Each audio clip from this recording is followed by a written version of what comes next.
In this video, we'll be covering Chapter 13, Section 2, Employer's Payroll Taxes. What we're going to find is what does the employer do with the collected taxes?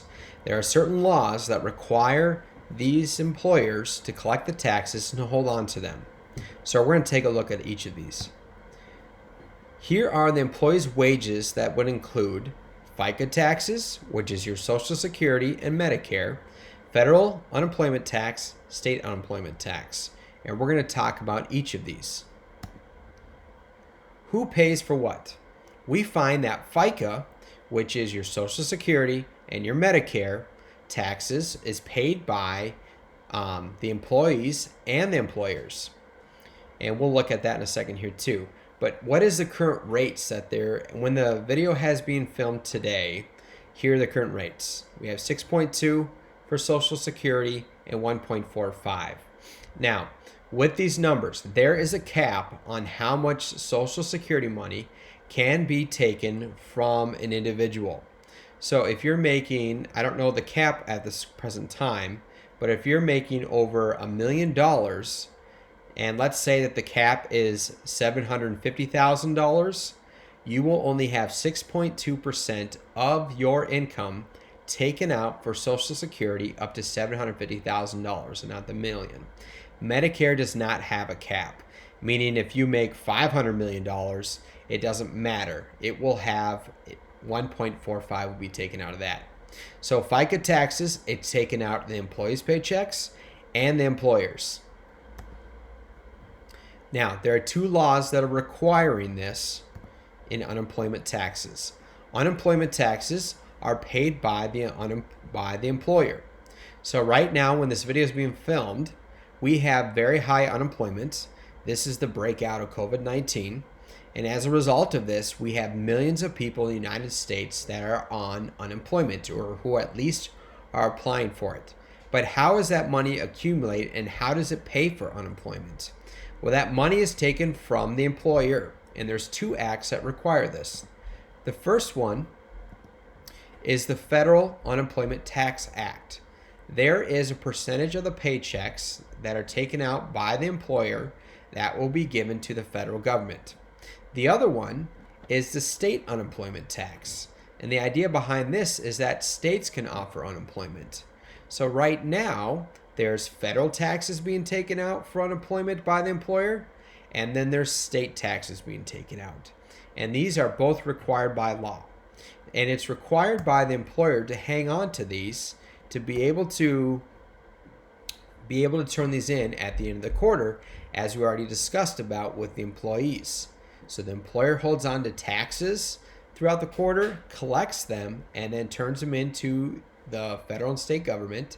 And the same thing is with the unemployment tax. Hold on to it. At the end of the quarter, they turn this in as well. So these are recorded as business expenses. So let's look at some of the transactions. As you can see in the expenses, they are held on, if we were to have our accounting fraction or our equation in front of us, it would be assets equal liabilities plus owner's equity. Expense, we would find that it's on the debit side. So that this is where they hold on to this money that will be collected, then that will be turned in at the end of the quarter to the federal government. But the other payable ones that have to be done, this is in liabilities, which would be in the payables. So when this money from Medicare, unemployment, Social Security, when that's ready to be turned in, that money has already been allocated, meaning been set aside in these different accounts. And when they have to pay it, they then transfer that money over, and then everything goes into debit, causing a balance to take place in these T accounts. This is what it would look like if you were looking at the general journal. Expenses are on the debit side. All of these payables would be found on the credit side for this. And then here's what you find in the general ledgers.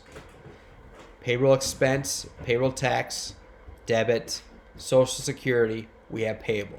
Now take a look at, if you want to look at your book on page 352, or if you want to look at the image here under Social Security, tax payable. If you notice here, there's two transactions and they're nearly identical.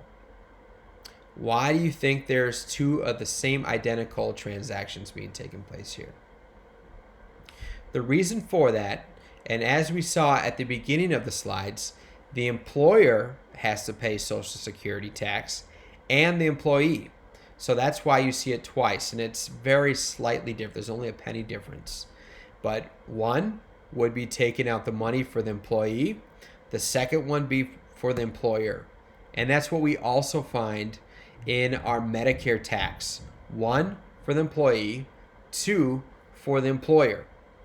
The other taxes, there is no double there because that money is putting in from a different account. So you have the expenses from the employee, but then you have payables for the employer. So it's going in different directions when it comes to these different payables that are out there. So again, in this section, we talked about payroll liabilities and tax records on what do they do with the money that's collected for FICA, Social Security, Medicare, what accounts, who pays for these, what does it look like in the journal, and what does it look like in the ledger. So this is chapter 13.2, employers' payroll taxes.